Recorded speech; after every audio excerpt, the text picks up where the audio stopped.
Start here in just a minute.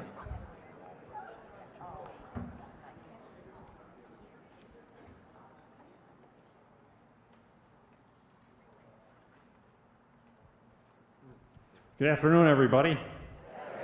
Looks like the 4 o'clock service out here. It's a lot of people. We really appreciate everybody taking the time to come here and try and figure out, answer some questions and get things going. We're trying to be more transparent as a council to let everybody know what's really going on as much as we can tell you, and as much as we know, we'll be happy to share all that with you. And we'll get into that in a minute. But first, Pastor Mark, would you open us in prayer, please? Let's pray. Gracious God, we give you thanks for a weekend that has been filled with worship and fellowship together. We give you thanks as we gather in this place that we're reminded of your grace in our lives, the mercy you have for us, the love we have for you, and the joy of being family together. Lord, open our hearts and minds as we share together, that we might be open, honest, transparent, and that we might really let our hearts show as we see and seek the best way to move forward as your people. Bless us in our deliberations, our discussions here, as we share ideas and hearts. Bless us as we go forth into the world, that every one of us individually and corporately might be a good example of Christ's love and your light in the world, through Christ our Lord. Amen. Thank you, Pastor Mark. How this is going to work today is this is called a town hall meeting. I'm sure you've seen them on television and maybe even participated in some. We got 2 sets of microphones.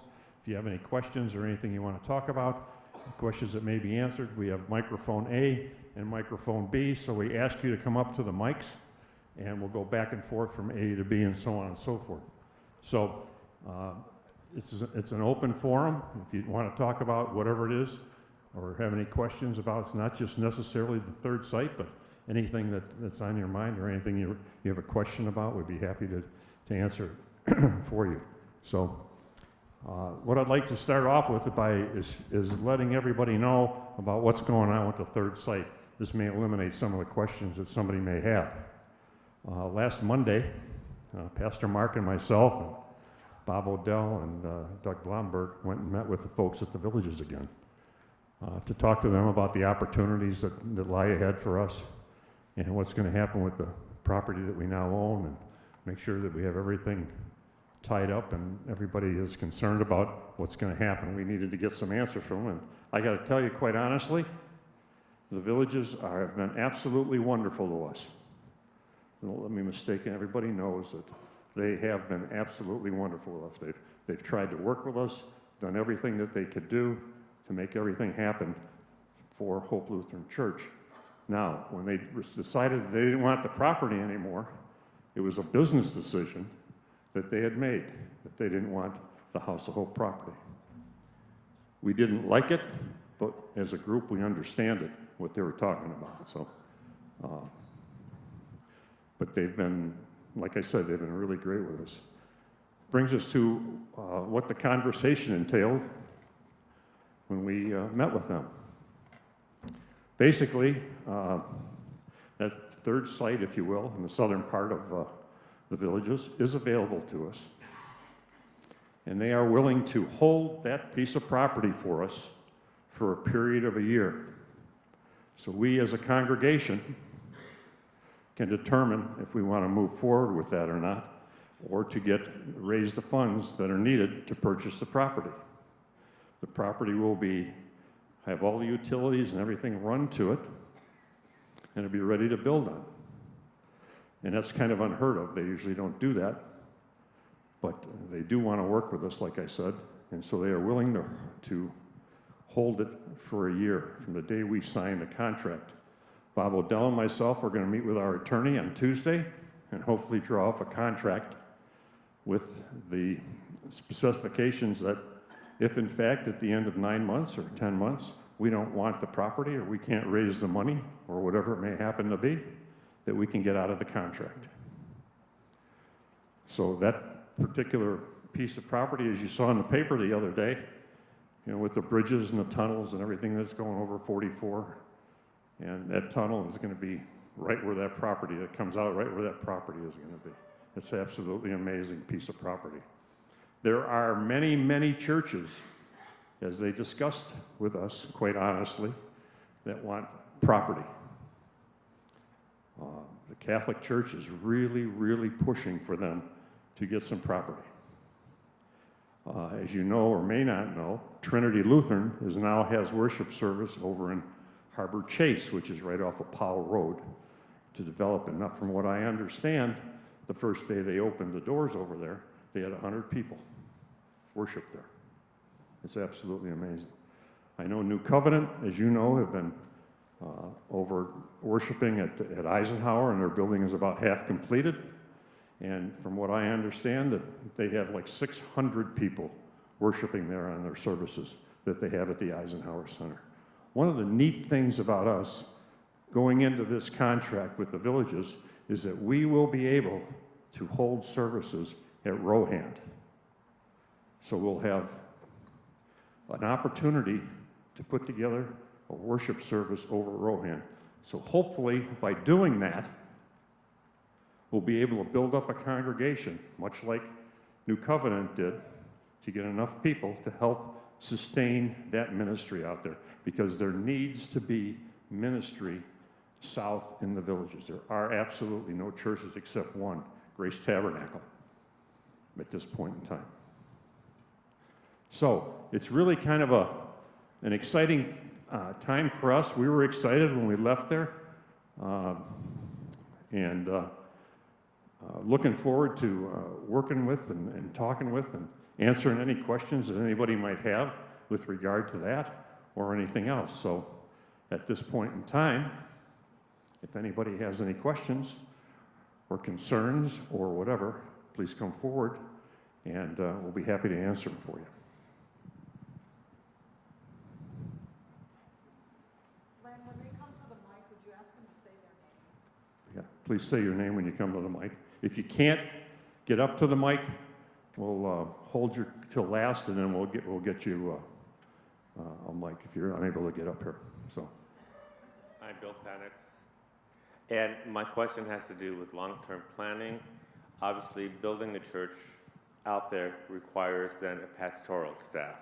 Will we look at expanding the pastoral staff, and what kind of planning goes to that? Are we going to look at developing a call now to consider that, or will that go into the building process? well, I guess we are, as you now know, we are looking for a pastor right now, and things look pretty good. I guess they have some opportunities with some pastors that may be passed on to the council to look at. But absolutely, we're going to need pastors. If we buy the property after a year, it's probably going to be at least 2 years before we'll start building out there, before they get everything done and what needs to be done. So we're looking at anywhere from 1 to 3 years before we put a shovel in the ground out there.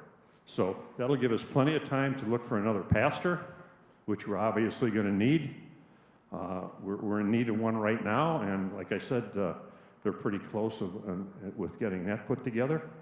So, but you can rest assured that we'll be getting another pastor, because they need ministry out there in the southern part of the villages really, really bad. So, did that answer your question? Okay.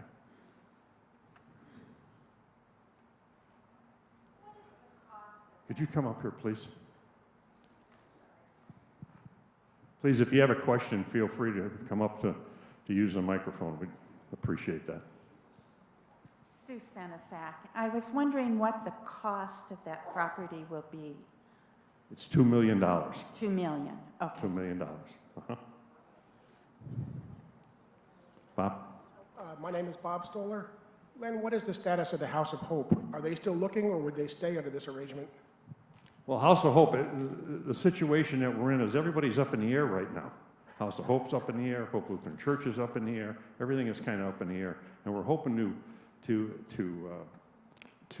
when we get this contract, we need to make a decision as a congregation whether we sell off the House of Hope property, whether we sell them the property that they're on and try and sell the other piece of property possibly to another church, because there are a lot of churches that are looking for property that don't necessarily want to be on a main drag, okay?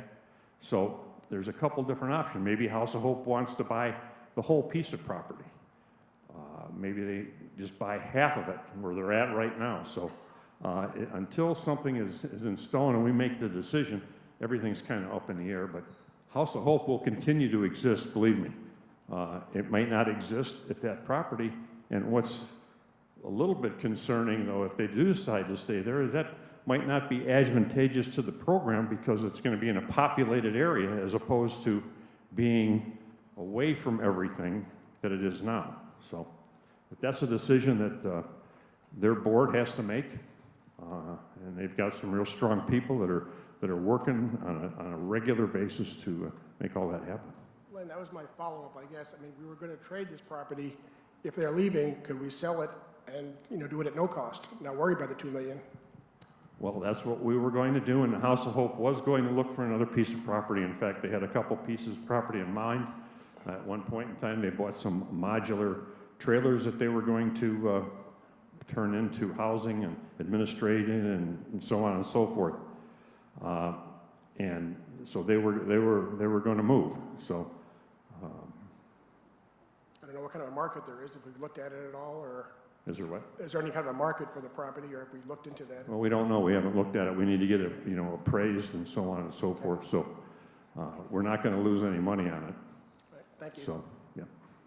Hi, over this side. I am looking to the future. My name is Dottie Fleming. I'm a charter member of Hope. I've watched this grow. I've watched what's happened. I'm thrilled about St. John Wearsdale being Hope Wearsdale. I'm looking to the future.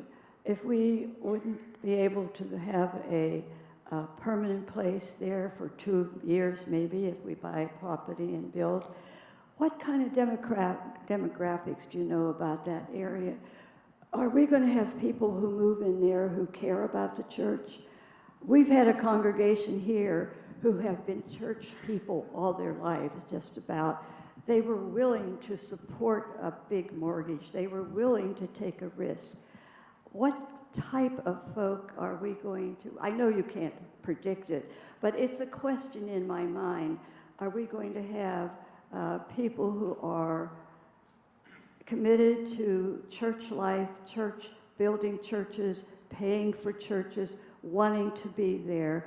I'd like to hear a little bit about that, if anybody has any answers, and somebody must. Here's the guy that got the answers. Thank you. It's a scary thought. So I have some answers for you, and the reality is, Dottie, you can't answer that 100% with certainty. You can't answer that anywhere you build a church. So a couple thoughts are, there is, I know where that comes from, because I've had that growing concern over time, and most pastors do, that the demographic nationally is that the younger generations don't go to church like older generations do. So there's a couple answers. I'm going to step up because I feel like people can't see me, because I'm not Lynn. So I don't tower over everyone anyway. I'm minuscule. So here's the answer to that.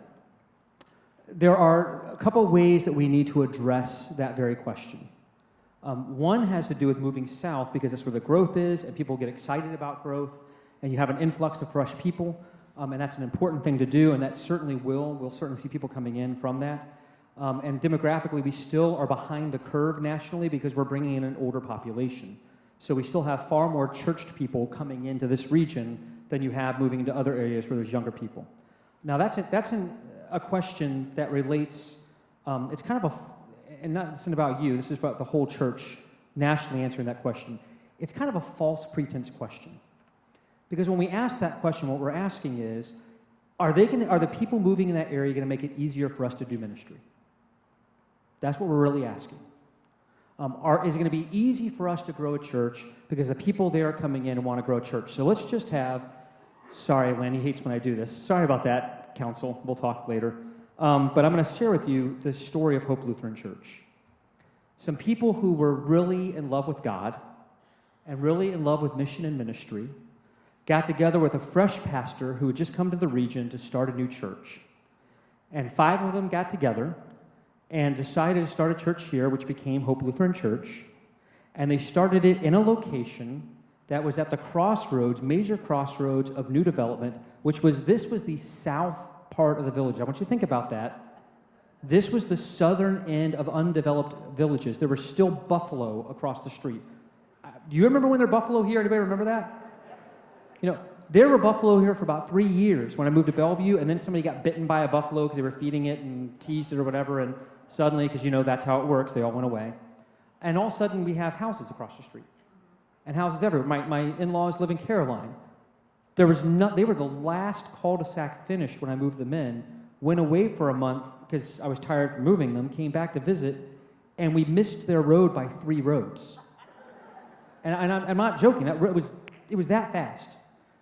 Hope Lutheran Church exists the way it does today for several reasons. One of it is location, location, location. Easy to get to, very noticeable, golf cart access. It came at the proper time when there's a lot of people moving into the area, a lot of churched people, but a lot of people moving into the area looking for a church home. And so we're going to do this real quick. I want you to look around. How many of you are traditionally Lutheran in your background? Okay, put your hands down. How many of you are non-Lutheran? See those hands up right now? That's the growing percentage in this church. At some point, that's going to balance out or maybe tip the scales the other way. There's not as much brand loyalty as there used to be in church. I don't know if you've noticed that. People go to a church that's convenient, that sounds like what they want it to sound like, and get connected in the ways they want to be connected. That being the case, we are drawing in classes where we have a Catholic, even a former Catholic priest, a former Catholic priest joining at the same time as somebody from the Assemblies of God. You can't get much more different than that, folks. Hope Lutheran has something special. That's the third piece that's special here. It's not just location and timing, it's about what we have to offer. Now, here's the piece that's important for us. We believe, I believe, council believes, and hopefully you believe, that we as Lutherans, and specifically ELCA Lutherans, have something special to offer in the understanding of God's grace for the world. And our mission, if we look all the way back to what Christ gives to the disciples before he leaves, he says, go into all the world, making disciples, and baptizing them in the name of the Father, Son, and Holy Spirit, and this is a piece we always forget, and teaching them to obey everything. It's about obeying what God's given us. But there's this whole idea of making disciples. A lot of churches are crunching numbers right now saying, will we be successful at building a new church? And what they mean is, can we go to a location where we're pretty much guaranteed that it's going to be successful? And I think when we ask that question, although it's important, I'm not discounting numbers and finances, I think that's important. We need to keep that in mind.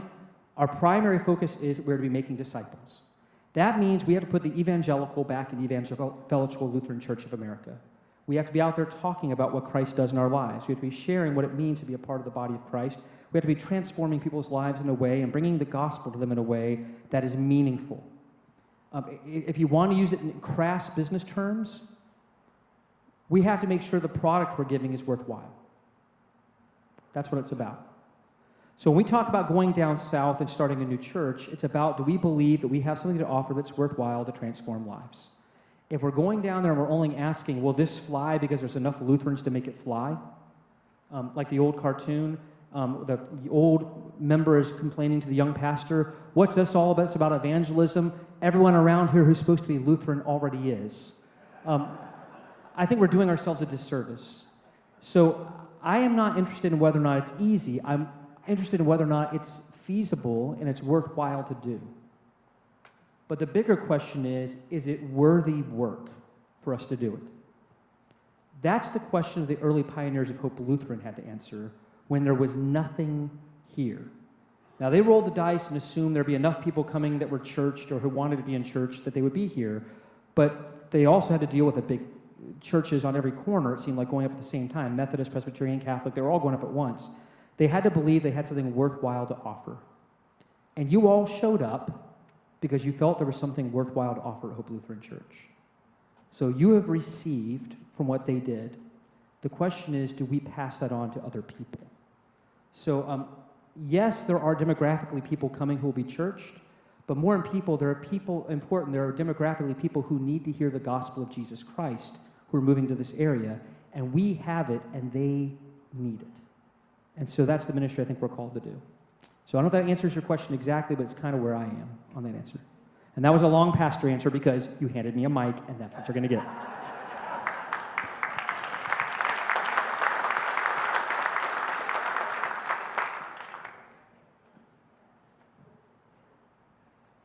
I think you were Hi. next. Hey, Kevin Body, I've been a member here since last November, I think it was, and been in the area for about 2.5 years off and on.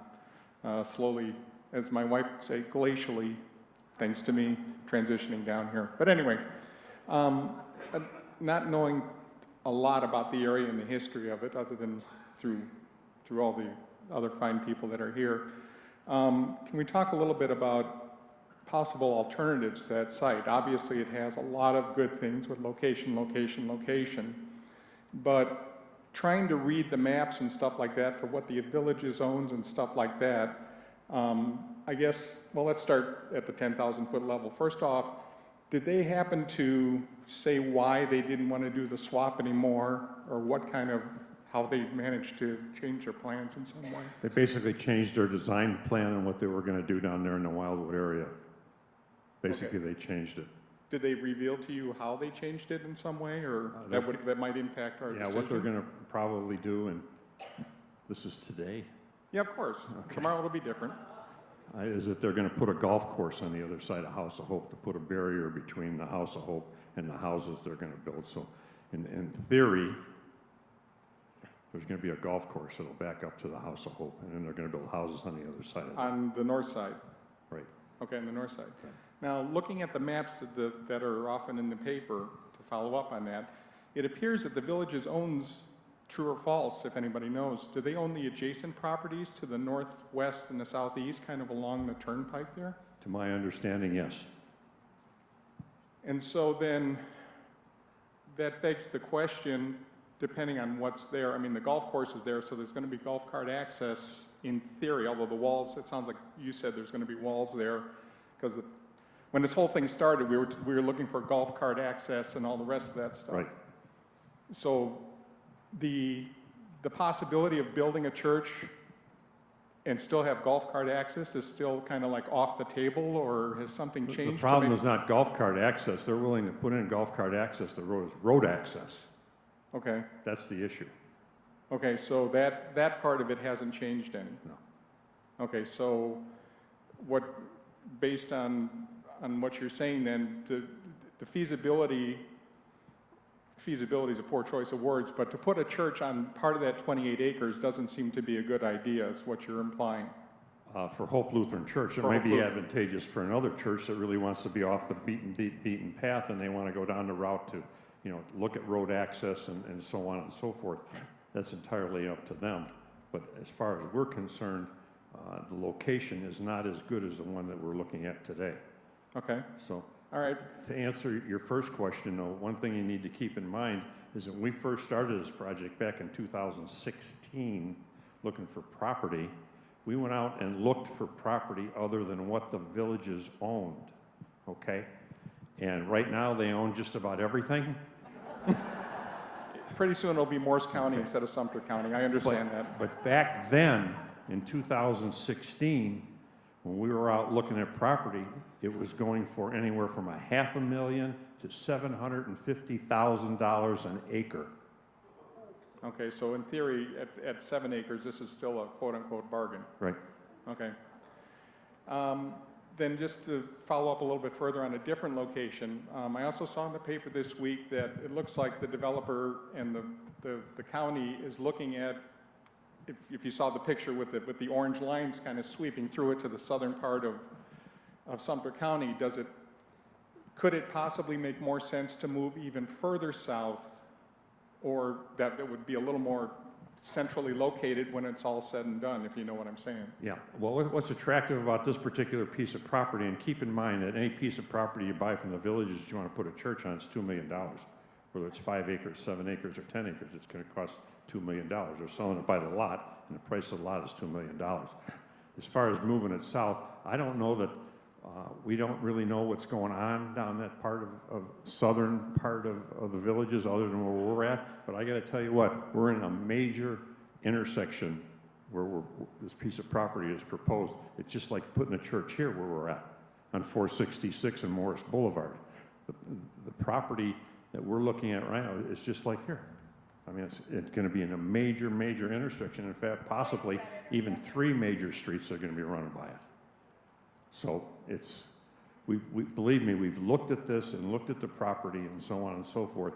They're looking at possibly out on 501 developing some property out there at Churches, but it's not nearly as good a location as what this is.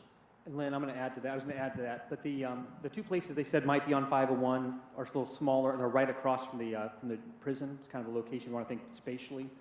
But they had told us when we asked, that was all the other places they had planned to be church locations at this point. There was nothing else available. They weren't making anything else available because they haven't made their plans yet. We've kind of seen how that works. This is the 6th time. Well, technically, this is the 7th time. 7 times dipping in the Jordan to get healed. I'm just pointing that out biblically. But it's the 7th time, technically, they've changed the mind to offer us this. And I wanted to add something about that when you asked about the space. There's nothing else available. When we asked them that, and we really pushed them on that, and they didn't give anything because they play their cards close to their chest. What I will say about something he mentioned about the cost of the land and those things. Early on, you mentioned the 1-year rider, and I heard somebody kind of whispering it, so I want to address a whispering I heard. Let me turn around so I can see people. Sorry, folks. We know, and some of you will say, well, weren't we allowed to do that before, and hasn't the Methodist Church been allowed to do that? That doesn't sound special. They're not doing something special for us. Well, they are. The rule is when you enter an agreement, when you buy land from them, then you get a few years to use a rec center. What they're saying to us is, we will give you a year provisional that you can be in a loose contract with us before you even decide you're actually going to buy it or not. And the reason why Brian, their attorney that's been working with us, offered that to us is the only way their language allows for a church to use a rec center is that you're under contract. Even if it's a contract that we can break for any reason. That if we enter in a contract, it gives us an additional year of starting worship services before we move forward with deciding if we're going to buy the land. So that might answer the little whisper I heard, that might answer that question for you. So I could hear the rumbles, sorry. I'll put that down. Okay, thank you. That's all I have. Thank you. Thank you. Yes, sir. Hi, Larry McKenzie. One quick question. Will or is the Synod going to put up some money for the property? Because I know that they didn't give us what we wanted the first time around for this property.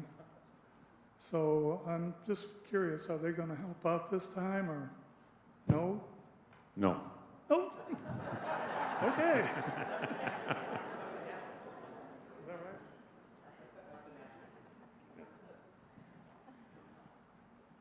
Yes, sir. When I joined the church with my wife here, we had extension for the church. We borrowed money. Is that loan paid off? This section is this. We borrowed money to build the extension for the church. Is that loan paid off? No. How much are we owing? I'm going to let her 2.6 million. Don't you think we should pay this off before we start borrowing more money? To me, it's starting to sound like we're real estate to make money. That's my point of view. Why don't we pay this off first before we start getting in another? It's going to be a long time before we pay off $2.6 million. I'd rather have this paid off. I like to get my bills paid off before I go get some more money. Okay. My point of view. Okay. Thank you. My name is Eleanor Thummel, and my husband and I have been members for close to 15 years, and I always hear there's a shortage of ministers. But I really have never heard that Hope Lutheran Church is funding scholarships at some of our ELCA seminaries. And all I have to say is we need young, enthusiastic ministers to keep our Lutheran Church growing and thriving.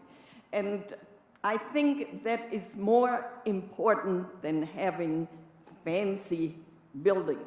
So I hope we can get some scholarships started. My husband and I are doing that already for 10 years, but I just don't hear anything about this.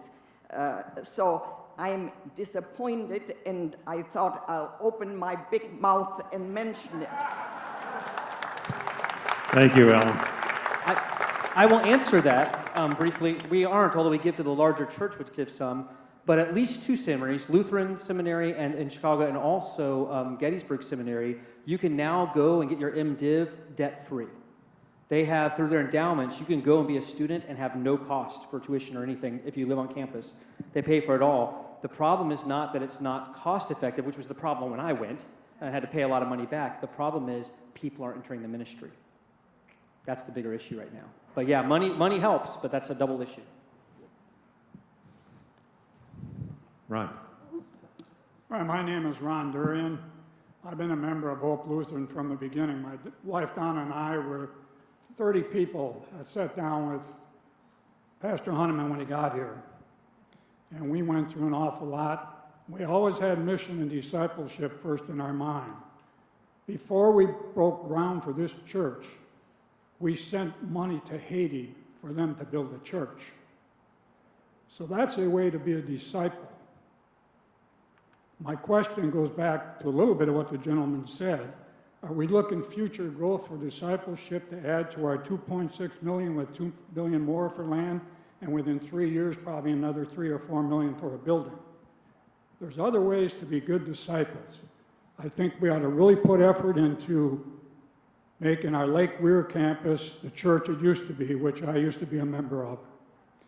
And there's an awful lot that can be done with discipleship with $2 million. That's my comment. Thank you. Herm? Good afternoon. My name is Herman Stauffer. I have also been here since day one, past treasurer of the church, past bookkeeper for about 18 years. And one of my things is one of concern. I agree with most everything that's been said here, not all, but that's a matter of opinion. And I'll keep mine to myself when it comes to that. But my concern is it's very difficult for me to separate emotional decisions from smart business decisions. And I've often heard in church work, God will take care of it. Well, it's not quite that easy. And my retort to that always is, God gives you a brain with to think. And if you bite more off than you can chew, you got to pay for it, you got to face it. So my question is, if we buy this property, and incidentally, there's no doubt in my mind that we probably should go down there. What is your plan to raise this money? And will, before you buy it, will we have to commit to more debt? That's my question. Well, first of all, I think we need to find out, one thing I do want to make perfectly clear, and it really happens, is that, you know, numbers and money are followers, they're not leaders. We need leaders in this church, such as Mark and the council, to make the decisions on what is right and what we need to go forward with. This particular facility here, this church here, I can remember sitting in a council meeting when Pete Frano was the president saying, we're not getting, nobody's in this building. You know, we built this building over here and there's nobody in it. We got to fill these rooms up. Well, I'm here to tell you today that you have to check with Val before anybody can even get a room, because there's no place for us to go. We're grown. There's no parking lot. We can't park any more cars here. There's no storage. So, well, that's not my question. The point being is that when you stop growing and you plateau, which is where we're at now, you start to go backwards. And I don't care if we're talking about a church or you're talking about business. When you plateau, and that's kind of like where we're getting close to be, we're going to start going backwards. So what you really need to do is we are putting together a plan. We are putting together a plan. We are talking to some financial fundraisers to help us with the money to raise the funds. That's Doug Blomberg's baby. He's our stewardship guy. But what we found out is that when you go through this and you get a fundraiser and people commit to it, so somebody would ask the question, well, what happens to your regular contributions that people get? Well, We come to find out that they go up about 11%. So this is something that, you know, we're not taking lightly. We're looking into it. We're studying it. But we firmly believe that if Hope Lutheran Church wants to continue on the path of growth that it's been on, we need to go to the southern site where people are at, because it's not going to grow anymore here. Okay, I appreciate your point, but that did not answer my question. Let me give you the other side of the coin. I agree with you, if you stalemate, you're going to lose. But if you grow too fast, one of the biggest contributions to insolvency on debt is fast growth. Number one is mismanagement, fast growth. I can name you several churches that grew too fast, got into too much debt. The other part of the coin is pastors. If you don't have a full-time dynamic pastor, you're going to shrink. I came from a church that we had to put chairs down the aisles at times. Very dynamic pastor. And he retired. And we got a new one. And our membership went down 60%. So that told me that how many people, we were ideally located, by the way. Pastor is so important, very, very important. And Mark, I don't think you could disagree with that. No, not at all. And we're lucky. And I look now, here we are almost a year into looking for a pastor. Why don't we have one yet? So, okay, so let me answer that. Because it's really, I'm going to back to your original question in reverse order. And quick to answer his question. His question was, how much land do we have now here? It's 6.5 acres, I believe. Is that correct, what we have of this land? 6.5 acres on our campus here? And the land down there is 8.25. So you want to decide. And the difference is we cannot build out here on everything, but there, because it's attached to a, not a reservoir, what do they call that? A retention pond, a ditch. Since it's, retention pond, water feature. Since it's attached to that, it's all buildable. So 8.25 all buildable, 6.5 not all buildable. If that helps your size differentiation. Okay, so yes, the answer to that is correct. And you asked about the pastor. So here's part of the pastoral call. I'm just going to boldly say this, and the call team and I've been in this in council as well. I would not go through the regular call process again to get a pastor for a south site.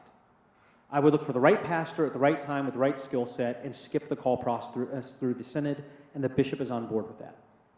I've already talked to the Episcopal Church, who have more pastors available than the Lutheran Church does, and who have a training process specifically for things like starting new locations. We have some people like that. Once you say that's what you're really looking for, you narrow the field of what you're looking for. The Lutheran Church tends to give you more names like that. If they know there's a place like that, you want to put them. And there's other places and full communion partners to go as well. You look for the right person to do that job. I would not worry about going through the whole twiddling the thumbs, waiting through all the process again. And Bishop Suarez is completely on board with that. We've had conversation with him about that. As far as, and that is a dynamic staff is a big part of that. You'd want someone for there. The other answer you asked about the raising money, would we have to raise more debt or not? That depends on you. It depends on you. If you all said, hey, we all want to give a certain amount up in the beginning to raise all the funds up front so we wouldn't have to go into debt to do it, we could do that over a period of time. Maybe over over a few years. Or you could say, well, you want to do a 10-year fundraiser or whatever. I mean, it depends on what the congregation decides on how you end up funding that.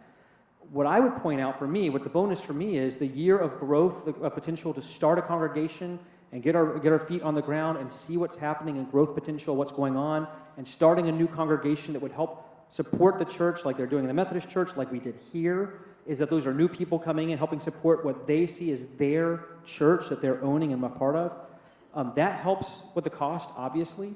But the other piece of that is, if we were to enter into that in that year and say, we're just not feeling this for whatever reason, then you stop.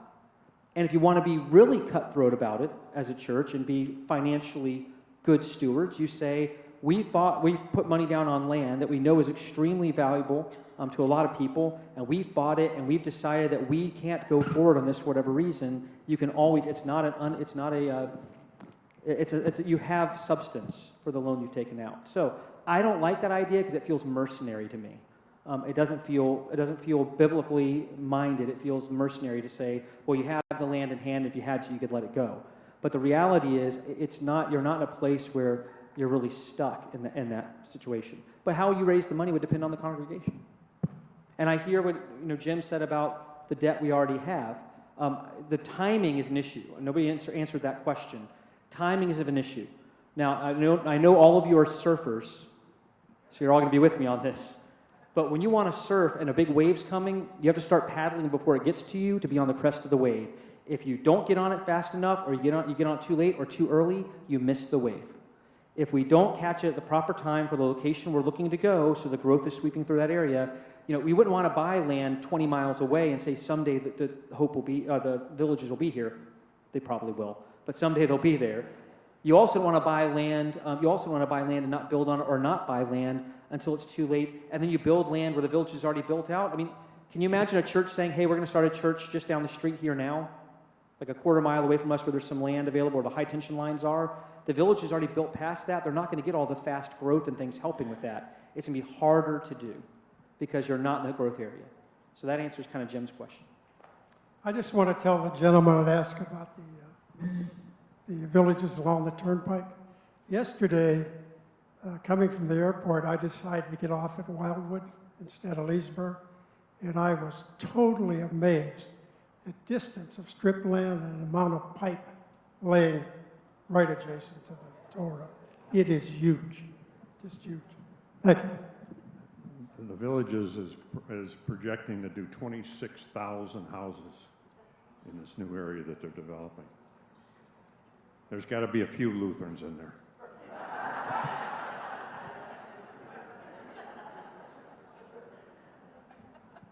Roger.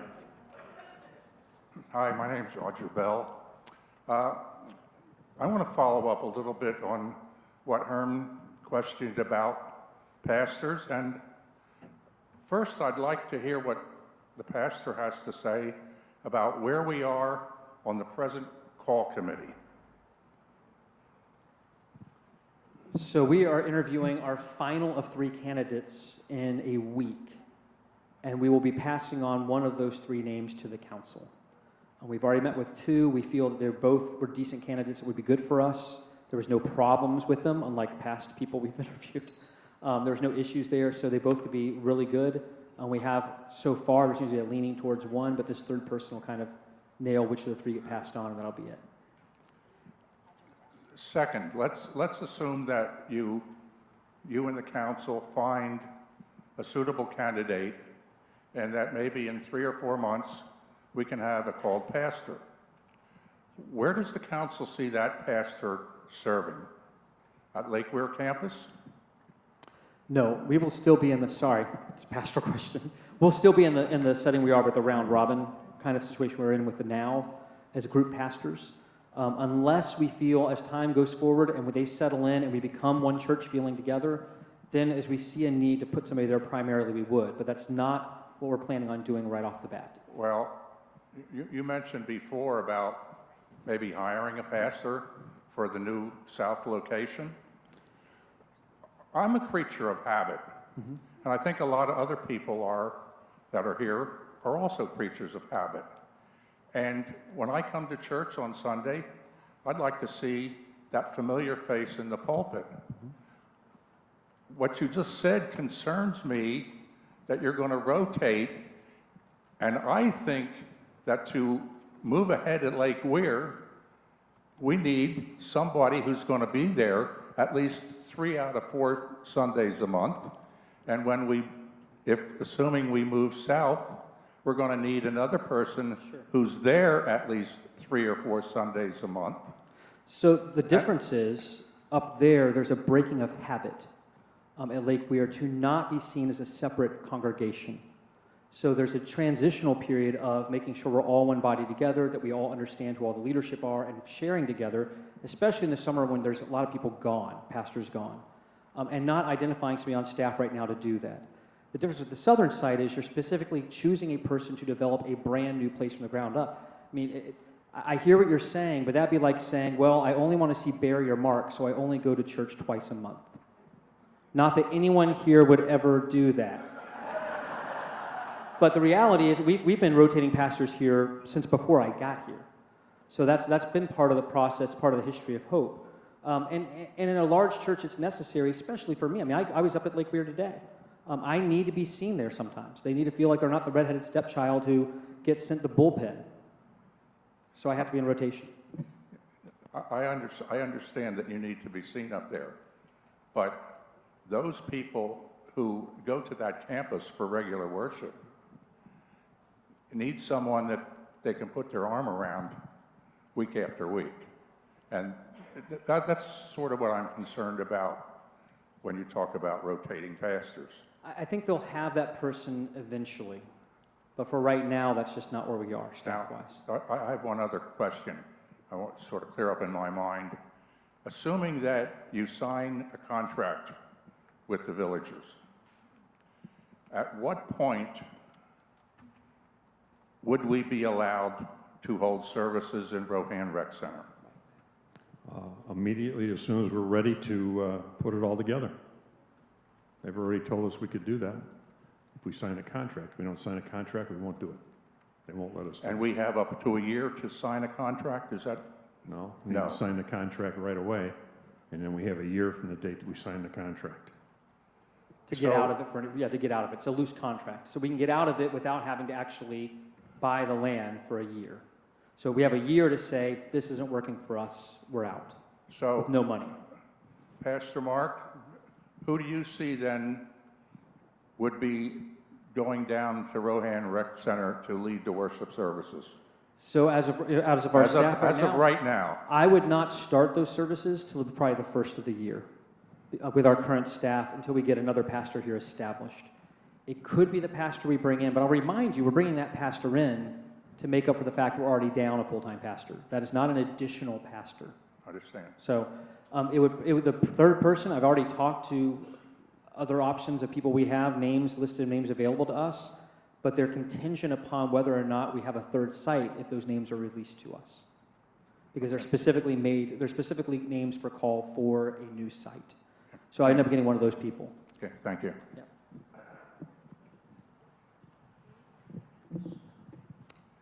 Anybody else?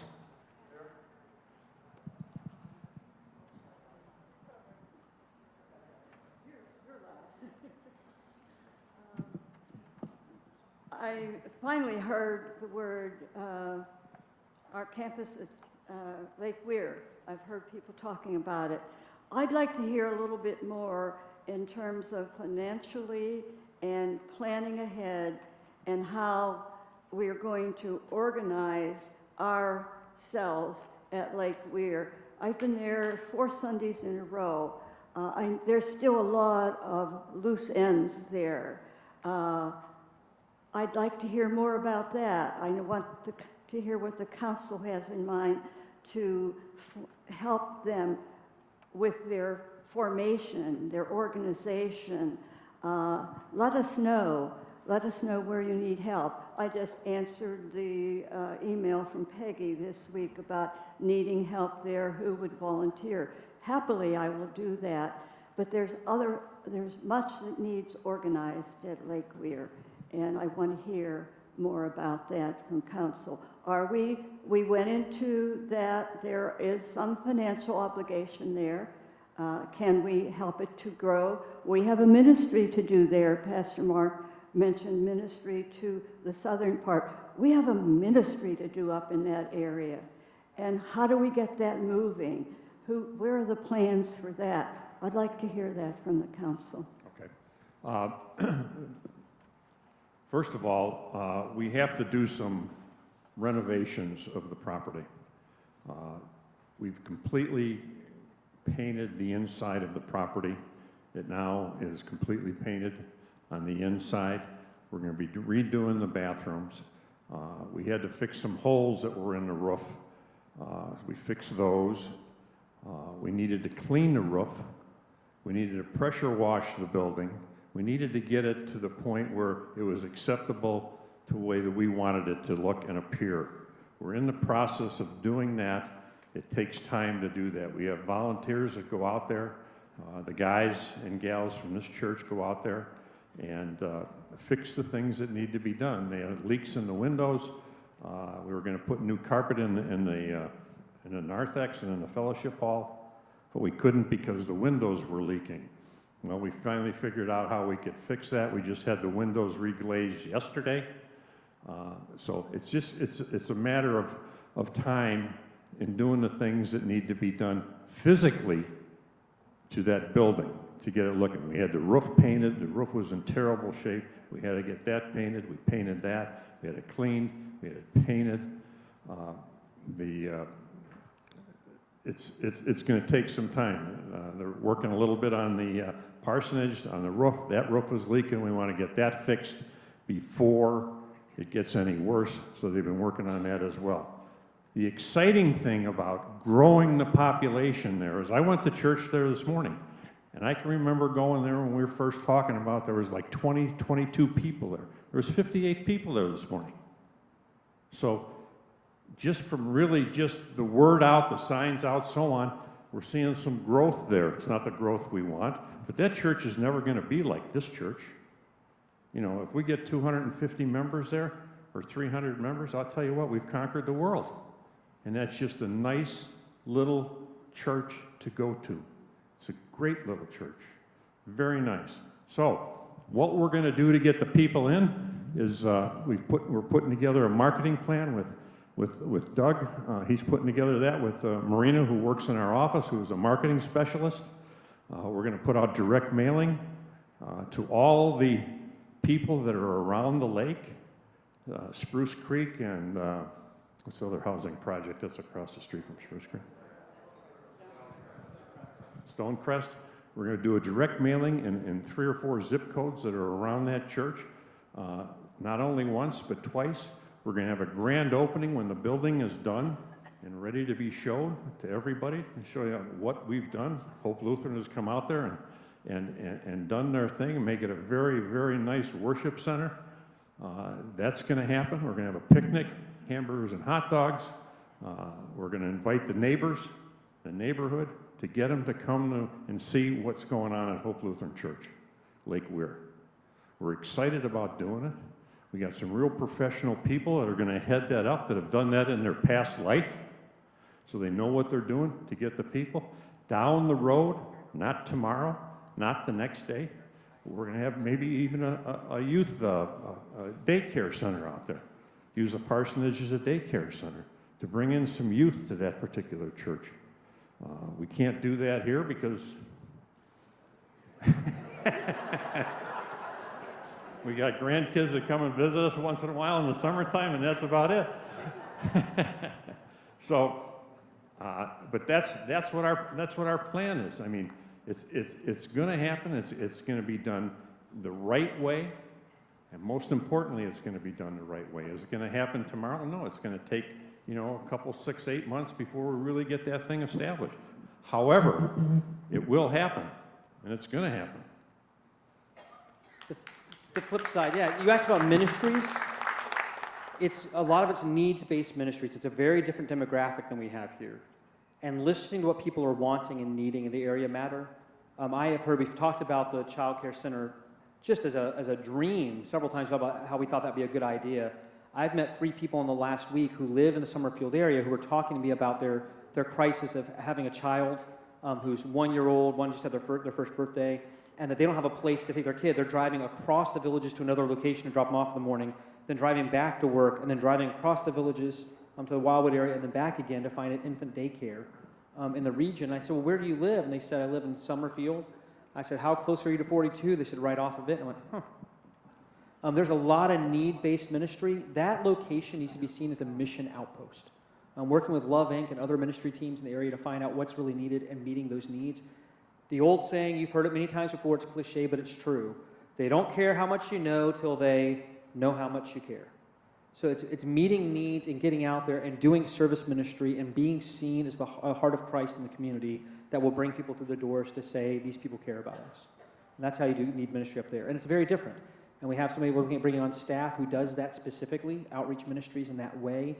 That is specifically the function of the pastor we're looking at right now to call, is someone who has experience and a heart for outreach and evangelism. So when you ask about who we're putting at Lake Weir, a big piece of that is finding somebody who has that kind of ministry as their heart to help develop ministries there.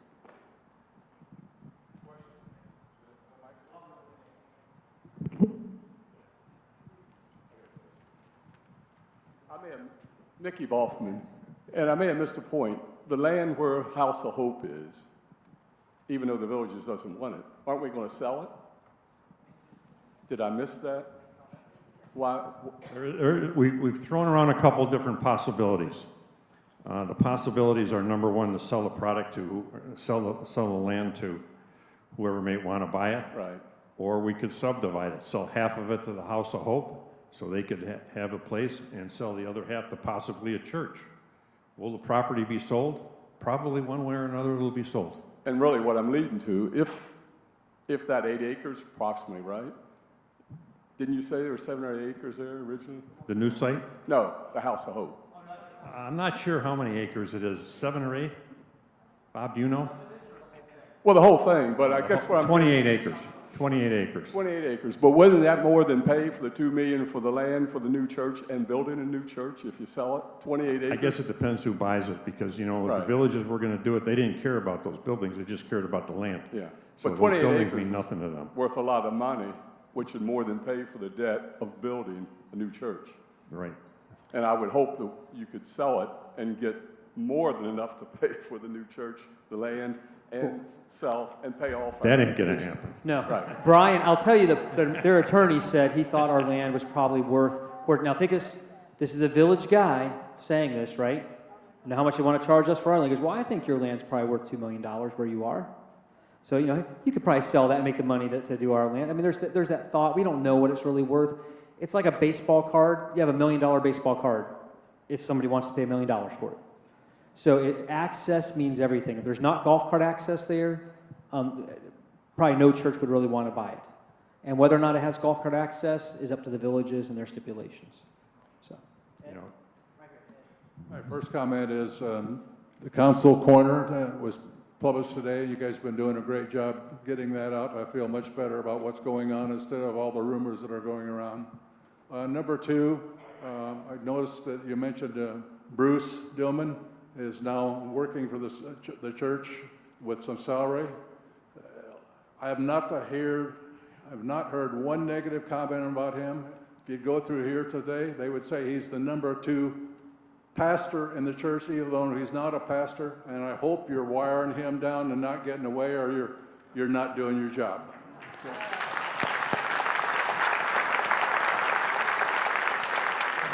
We couldn't agree with you more. Bruce has just been a huge asset to this congregation and will continue to be a huge asset to this congregation. He has really, his heart and soul is into this church and this ministry and this congregation and you people. I mean, you talk to him and he really, really has the heart for this, and it's such a plus for Hope Lutheran Church to have Bruce with us. So.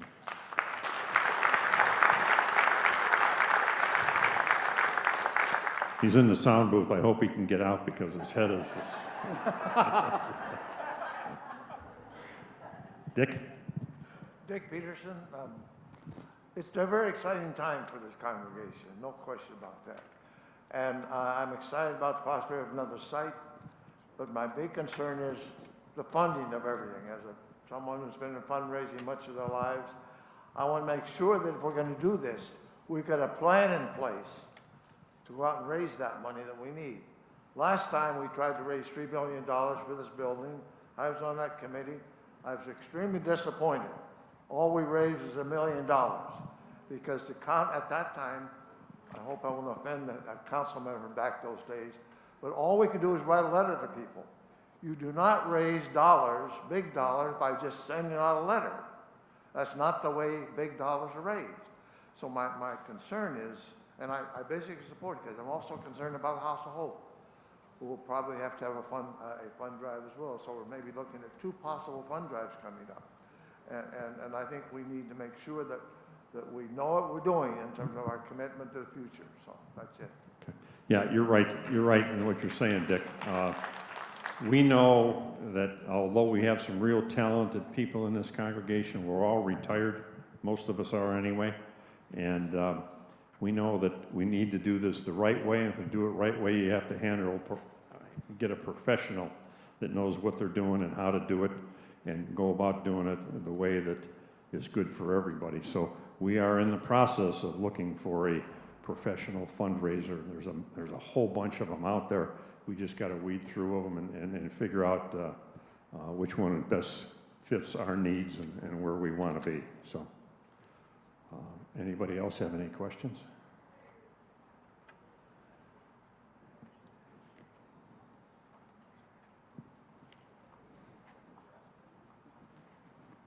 Hi, my name is Kathy Daly, and I have a couple of questions and concerns about our future as far as growth and communication is concerned.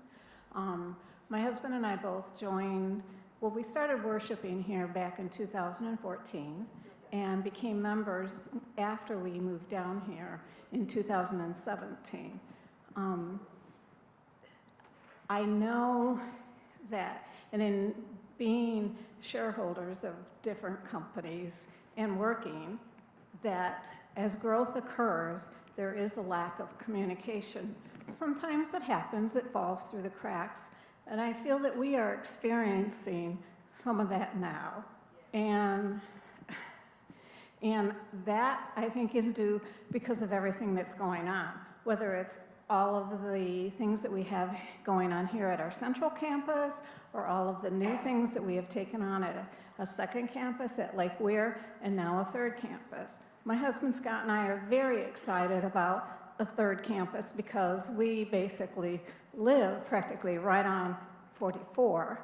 However, this is home to us, and there are a lot of things that have come up this past year that I have wondered and I have asked questions about, and I really haven't gotten really clear answers on. And I would like to see going forward that either it be the call committee or the council or the pastoral staff address on a monthly basis to all of us as excuse me, members, and that is where, and that was answered here today.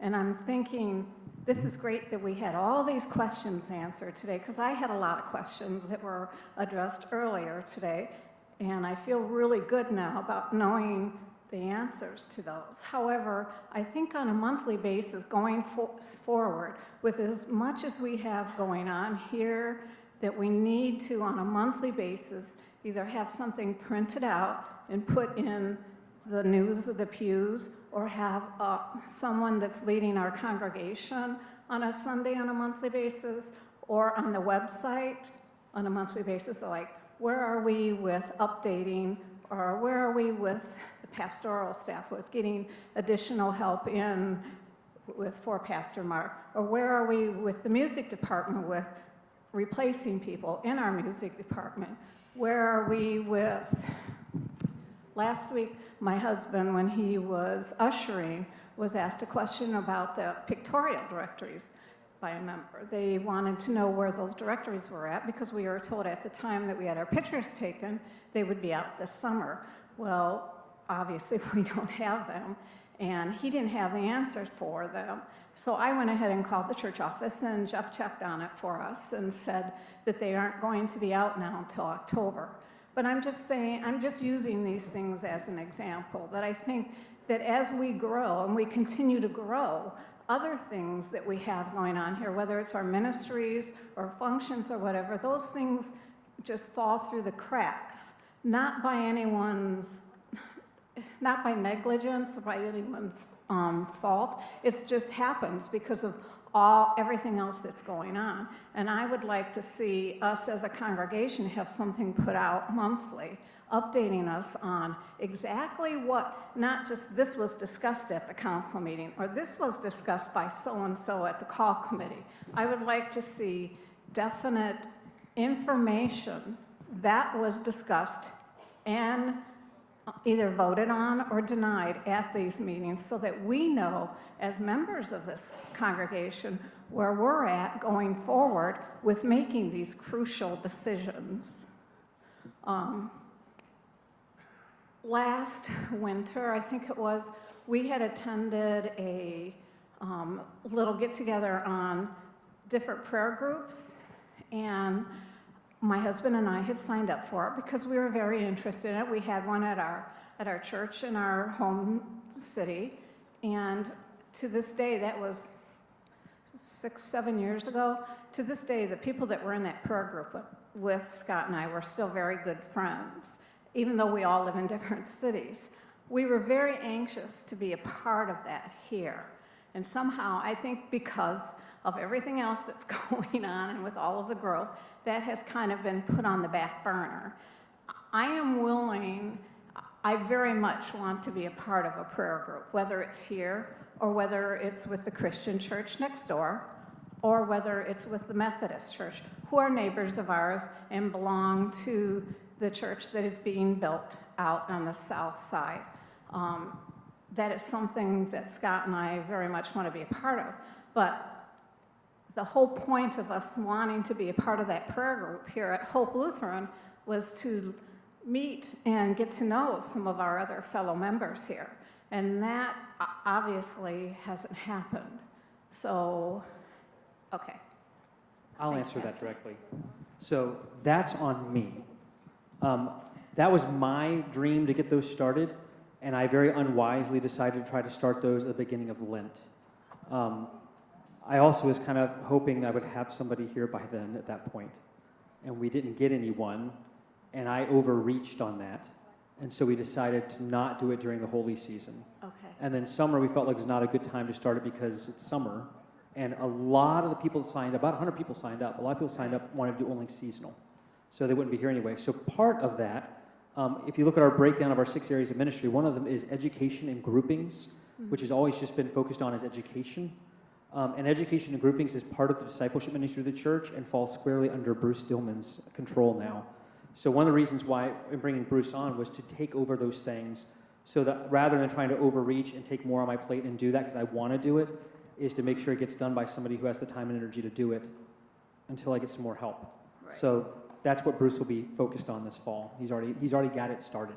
Okay. Does that answer your question? So that is definitely something that's going to happen here. Yes, and that was then, right, that was my Pastor? heart. Honest, I can just be honest. That was my heart, getting ahead of my calendar, Okay. and thinking that I had the time and energy to do it, and just couldn't do it. Well, and I think that's another very good example of why we need another full-time pastor in here.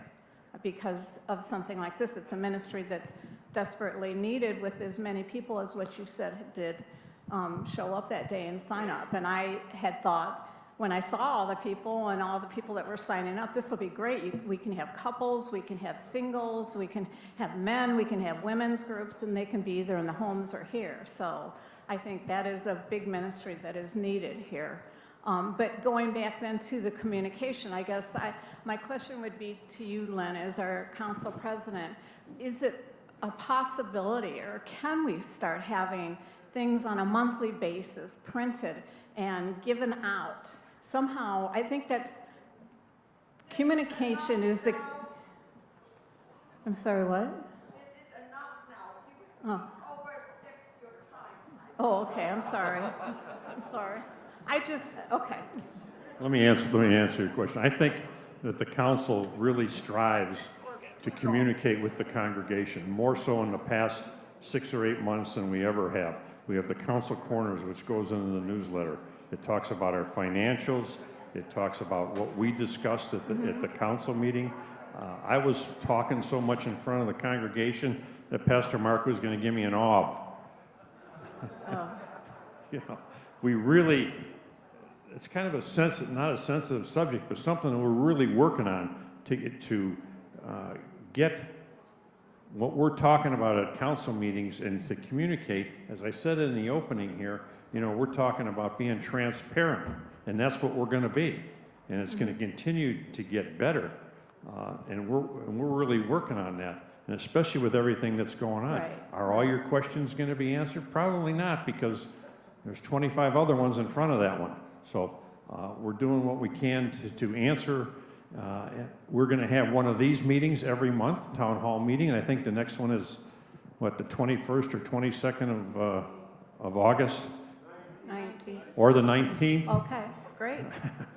Okay, so this is, you know, if anybody has any questions, as I said in the beginning, now's the time, because if you don't ask the questions, we don't know what's on your mind. So as far as being transparent, we are transparent, and we will continue to get better.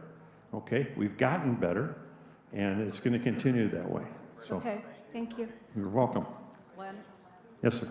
if I can just address a little bit of that with Kathy's question. As he said, we are doing town hall meetings once a month. We have an email program called Constant Contact, and if you have not signed up for that, probably what we're going to do is import our whole database into that program and send out email, and then you will have to unsubscribe if you do not want to be a part of that. But our synod sends out once a week an update from the synod with what's going on in the synod. Hope Lutheran can do that same thing, sending out to you an update on a regular basis, whether that ends up being weekly, bi-weekly, monthly, whatever that is.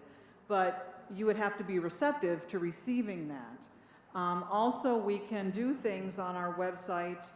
We can, and don't ask me how it works because I'm not the IT guy, but we can create a forum on the website where you can submit questions that you have that you want answered, and then we can, council and pastors can determine the proper way to answer those questions, whether that be a question for the forum or a question for a weekly e-blast or a question to be answered in the newsletter. But nobody here can anticipate all of the questions that you have, nor could a council corner cover everything that gets discussed or decided. But it's a way to start and to get the word out, and I think today was a great start at doing that.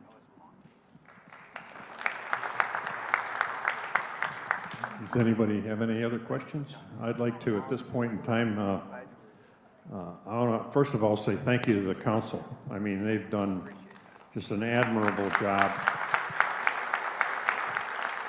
I mean, the meetings and the time they spent and moving around and figuring out and doing all the things that need to be done to keep everybody informed and to keep this congregation going in a positive and looking out for the future, which is what we're all looking for. I want to thank them. There's a few men like Bob Odell and Larry Haig, who's helped us with the site committee team. The site committee team that is refixing up and painting and getting the Lake Weir property painted and spiffed up and looking great. Christine, I don't know if you're here or not, she did an outstanding job putting together a team that's doing all that. So you know what? What's the bottom line here? The bottom line is that everybody here is so excited about what's going on, what's happening here, and the good things that are happening to bring everybody to Christ and where we aren't now, and we really need to think about that. I think that's really, really important. And the future of this church is just unbelievable because of the people that come here, that attend here, and the people you've appointed to be on the council. So with that, God bless you all, and thank you very much for coming.